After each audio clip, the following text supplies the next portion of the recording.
এক ভদ্রমহিলার সঙ্গে আলাপ হলো। ভদ্রমহিলার বয়স বছর 50 হবে। দিনের বেলায় বেশ একটা ঝকঝকে শাড়ি পরে ট্রেনে উঠলেন। চোখে মুখে একটু অস্বস্তি। আমার পাশে বসেই বললেন, এটা উত্তরপাড়া দাঁড়াবে তো? আমি বললাম, হ্যাঁ, এটা অল স্টপেজ।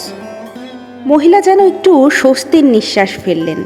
ফোনে কাউকে বললেন, আমার পৌঁছতে মিনিট 10 দেরি হবে, বুঝলে তো? বেশ আলাপি মহিলা। হেসে বললেন, আমাকে বেমানান লাগছে?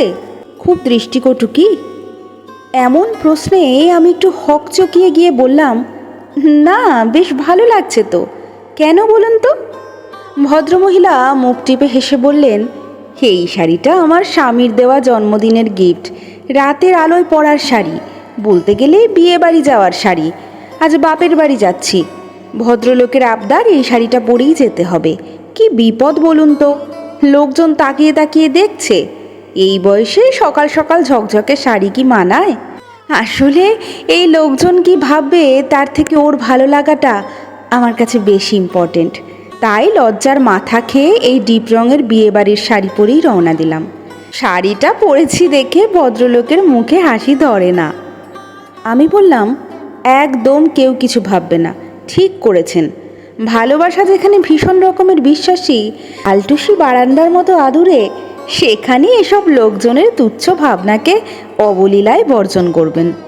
ভদ্রমহিলা বললেন, আপনি তো দারুণ কথা বলেন। একটু বিষণ্ণ হয়ে বললেন, আমি জানি আমার বোনেরা দেখেই হাসবে, বলবে এই শাড়িটা কি করে তুই দিনের বেলায় পরলি দিদি? তোর কোনো রুচিবোধ তৈরি হলো না? আসলে জামাইবাবুর রুচিটাও ওই মুদির দোকানের মতোই হয়ে গেছে। আমার হাজব্যান্ডের ছোট মুদি দোকান তো, আর 2 বোনের হাজব্যান্ড ভালো সার্ভিস করে, তাই ওরা এসব বলে। মহিলার চোখ দুটো ছলছল করে উঠল। আমি বললাম, আপনার হাজব্যান্ডকে কি ওরা অর্থ সাহায্য করে? আপনাকে দামি দামি গিফট দেয়? ভদ্রমহিলা বলল, কোনো দিন না। আমার স্বামী কারোর কাছে 10 পয়সা ধার করে না, জীবনে কারোর কাছে হাত পাতেনি। আমায় ভালোবেসে বিয়ে করেছিল বলে সব সময় আমার সম্মান রাখার চেষ্টা করে। আমি বরং বরদিদি বলে ওদের উপহার দিই। আমি হেসে বললাম, তাহলে আর কি? আপনার বোনেরা যখন আপনাদের কোনো সাহায্যই কোনো দিন করেনি বা আপনাদের লাগেনি, তখন ওদের কথা শোনার প্রয়োজন কি? আপনি বলবেন তোদের জামাইবাবু এই শাড়িটা পছন্দ করে নিয়ে এসেছিল, আর আবদার করে বলেছিল এটা পরলে তোমায় শ্রেষ্ঠ সুন্দরী লাগবে, তাই আমি পরেছি। এতে তোদের এত সমস্যা কোথায়?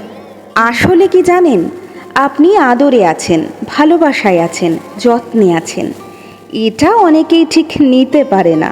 এই ধরেন, যদি আপনি বোনেদের কাছে গিয়ে বলতেন, জানিস তোর জামাইবাবু আমায় 2 বেলা মারে, তাহলে দেখতেন হাতে 200 টাকা ধরিয়ে দিয়ে গায়ে হাত বুলিয়ে বলতো, কিছু কিনে খাস, ভালো থাকিস।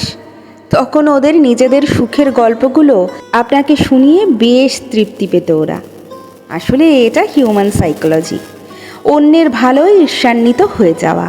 তাই ওদের চোখের ব্যঙ্গ বা হিংসাগুলোকে আপনি পজিটিভলি নেবেন, আর কারোর তোয়াক্কা না করে নিজেদের মতো করে ভালো থাকবেন।